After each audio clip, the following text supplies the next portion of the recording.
स्वागत है आप सभी का नई कहानी में। हमारी आज की कहानी है ससुर का बदला। पूजा के ससुर को मरे 10 दिन भी नहीं हुए थे कि वह घर में आए दिन अपनी सहेलियों और अपनी मम्मी के साथ मिलकर पार्टी करती और रात देर तक खाने पीने की पार्टी चलती रहती। उसके बाद उसकी सारी सहेलियां चली गईं। फिर उसने अपनी मम्मी से कहा कि मम्मी बहुत रात हो चुकी है, आप यहीं गेस्ट रूम में सो जाओ। शांति जी को नींद जोरों से आ रही थी। वो गेस्ट रूम में ना सोकर बेटी के मरे हुए ससुर का कमरा था, वह उस कमरे में जाकर सो गई। रात के समय में शांति जी को ऐसा लगा मानो उनके कमरे में कोई है। पहले तो उनको लगा कि ये उनका वहम हो सकता है। थोड़ी देर के बाद उन्हें दोबारा ऐसा लगा कि उनके पास कोई खड़ा है। उन्होंने उठ के देखा तो वहां पर कोई भी नहीं था। लेकिन जब कमरे में कोई नहीं है तो मुझे ऐसा क्यों प्रतीत होता है कि जैसे कोई मेरे बेड के पास खड़ा है। वह बहुत डर गई थी। वह जोर जोर से चिल्ला रही थी। अपनी माँ की आवाज सुनकर पूजा उनके पास जाती है और कहती है कि मम्मी, क्यों इतनी जोर जोर से चिल्ला रही हो, और आप इस कमरे में क्या करने के लिए आई थी? मैंने आपसे कहा था ना कि गेस्ट रूम में सोना। डर गई क्या? अरे नहीं, मैं कोई डरपोक हूं जो मैं डर जाऊंगी। मम्मी, जब से मेरे ससुर की मौत हुई है तब से हम तो उनके कमरे की किसी चीज को भी हाथ तक नहीं लगाते, और आप उनके कमरे में आकर सोने लगी हैं। हमने बहुत से पूजा पाठ करवाए परंतु हमें किसी भी प्रकार से राहत नहीं मिली। दिन प्रतिदिन परेशानियां बढ़ती ही गईं। वह तो जीते जी भी मुझे इतना परेशान करते थे कि बहू ये ले आओ, बहू वो ले आओ, और अब भी मुझे चैन की सांस नहीं लेने देते। ऐसा लगता है कि मानो वह हमारे साथ अब भी इस घर में ही रहते हों। अरे वह बूढ़ा पापी था। उसने अपनी जिंदगी में सारे उलटे काम ही किए। मेरी बेटी को परेशान करता था, इसलिए मरने के बाद भी उसकी आत्मा इधर उधर भटक रही है।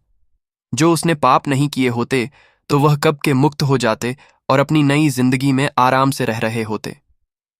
अच्छा सुन, मैं एक बाबा को जानती हूं जो इस बूढ़े से छुटकारा दिला सकते हैं। तुम्हारे ससुर कितने भी पापी क्यों ना हो, वह उसे अपने वश में कर लेंगे।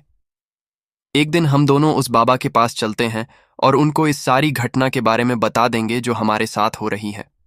वो इसका उपाय अवश्य निकालेंगे। पूजा अपनी मम्मी की बात मान लेती है और वहां जाने के लिए हां कर देती है कि हम कल उसके पास जरूर चलेंगे। रात बहुत हो गई है, अब आप गेस्ट रूम में सो जाइए। पूजा की मम्मी गेस्ट रूम में सो जाती है।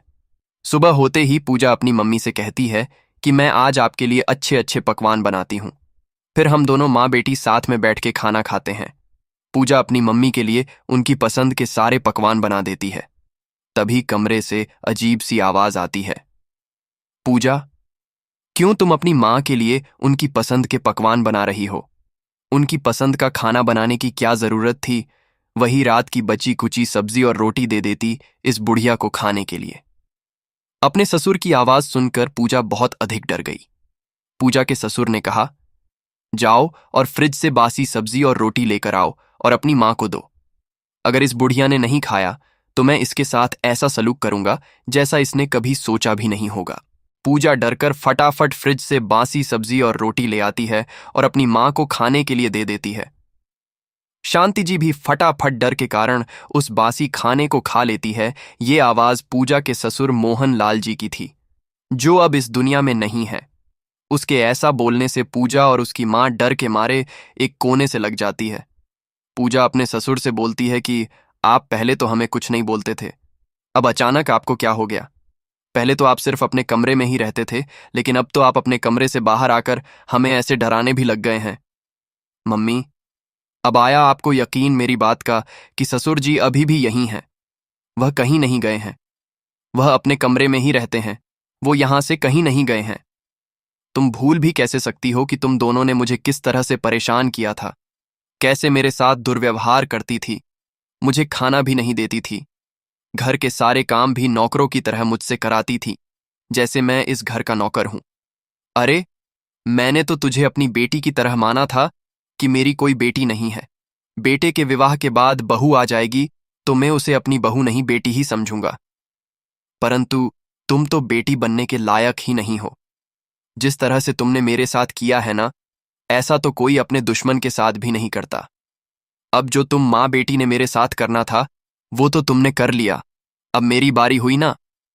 अब मैं तुम्हारे साथ ऐसा करूंगा जैसा तुमने कभी सोचा भी नहीं होगा।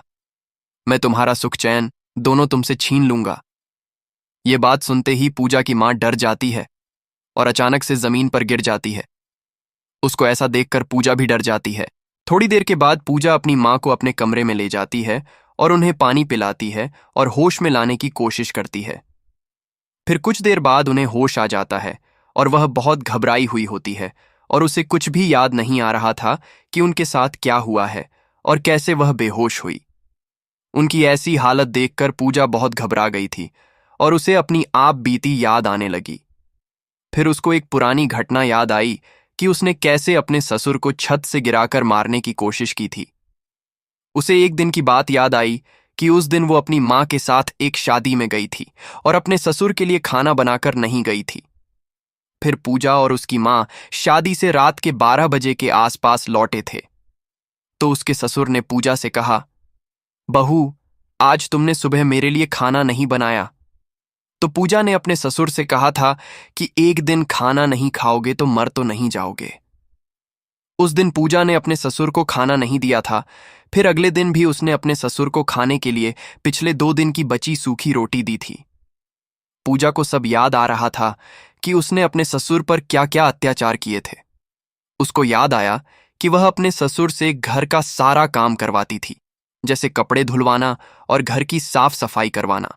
और जब खाने की बात आती थी तो दोनों माँ बेटी अपने आप तो कभी बाहर से खाना मंगवाती, कभी पिज्जा और बर्गर खाना और कभी मिठाइयाँ खाती थीं, लेकिन अपने ससुर को वह बासी या फिर अपना झूठा खाना ही खाने को देती थी।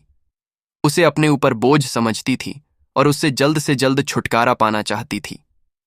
ऐसे ही उसको कई बातें याद आ जाती हैं कि उसने अपने ससुर को मारने के लिए बहुत सी साजिशें रची थीं। ऐसे ही उनकी परेशानियां धीरे धीरे बढ़ती गईं और उनके ससुर की आत्मा प्रतिदिन ऐसे ही परेशान करती गई। फिर वह अपने पति रमेश को फोन लगाती है और इन सब घटनाओं के बारे में बता देती है कि कैसे उनके ससुर की आत्मा उन्हें परेशान कर रही है, उनका सुख चैन छीन लिया है। फिर वह आगे अपनी बात को बढ़ाते हुए कहती है कि ससुर जी की आत्मा को शांति प्राप्त नहीं हुई है, इसलिए हमें उनकी आत्मा की शांति के लिए दोबारा पूजा करवानी होगी। वह रमेश को कहती है कि आप छुट्टी लेकर जल्द से जल्द घर आ जाओ। फिर कुछ दिन बाद रमेश घर के दरवाजे पर पहुंचता है और बैल बजाता है।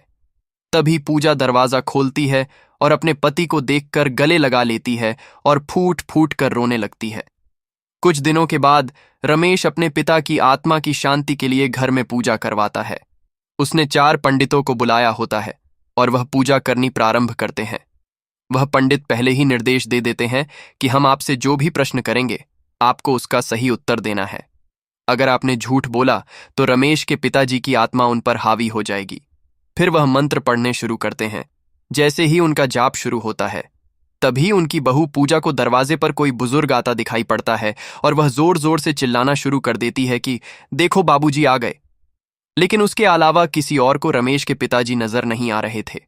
पूजा उन्हें विश्वास दिलाने की कोशिश कर रही थी कि बाबूजी हमारे साथ बैठे हैं, और ऐसे ही बातों बातों में उसने अपने मुंह से कह दिया कि मैंने तो इन्हें अपने हाथों से जहर देकर मारा था। फिर ये अचानक जिंदा कैसे हो गए? उसकी ये बात सुनकर रमेश उसे घूर घूर कर देखने लगता है और उसके मुंह पर एक जोरदार थप्पड़ जड़ देता है। तभी वह चारों पंडित खड़े हो जाते हैं और अपनी अपनी बंदूक निकाल लेते हैं और अपने असली रूप में आ जाते हैं।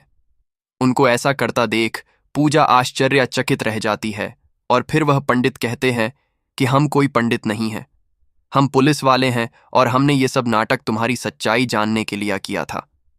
फिर पूजा पुलिस वालों को कहती है कि आपको इस सब के बारे में कैसे जानकारी मिली?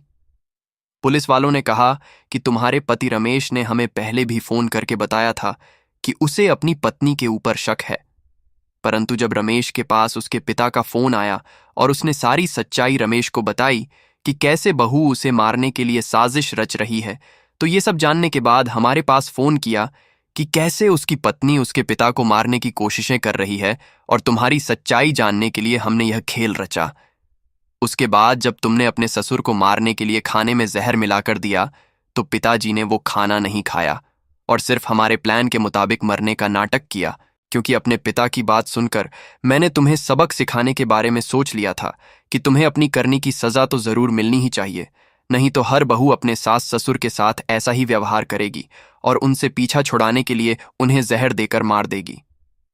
फिर पूजा बोली, लेकिन तुमने तो अपने पिता का अंतिम संस्कार किया था, तो फिर वो क्या था? तब उसके पति और उन पुलिस वालों ने बताया कि वो सब तो हमारे प्लान का एक हिस्सा था, जिसमें आपके ससुर ने अच्छे से अपना रोल निभाया। ये सब बात सुनकर पूजा फूट फूट कर रोने लगी और अपने पति और ससुर से हाथ जोड़कर माफी मांगने लगी कि मुझसे बहुत बड़ी गलती हो गई है। परंतु रमेश उसे कहता है, तुम्हारी गलती माफी लायक नहीं है और हम तुम्हें किसी भी हालत में माफ नहीं कर सकते, क्योंकि तुम्हारी गलती माफी के लायक नहीं है। फिर पूजा को पुलिस गिरफ्तार करके अपने साथ ले जाती है। इस कहानी से हमें यह सीखने को मिला कि माता पिता की सेवा करना न केवल एक धार्मिक और सांस्कृतिक कर्तव्य है, बल्कि यह जीवन के सर्वोत्तम गुणों को आत्मसात करने का एक तरीका भी है। जो व्यक्ति माता पिता की सेवा करता है वह अपनी जिम्मेदारियों को समझता है और जीवन में समृद्धि, संतुष्टि और आंतरिक शांति प्राप्त करता है। माता पिता के आशीर्वाद से जीवन में सफलता और सुख प्राप्त होता है। तो दोस्तों, इस कहानी को लेकर आपकी क्या राय है? कमेंट बॉक्स में ज़रूर बताएं, और अगर कहानी अच्छी लगी हो तो प्लीज़ इसे लाइक करें, शेयर करें और चैनल को सब्सक्राइब ज़रूर करें। मिलते हैं किसी नई कहानी के साथ अगली वीडियो में। धन्यवाद।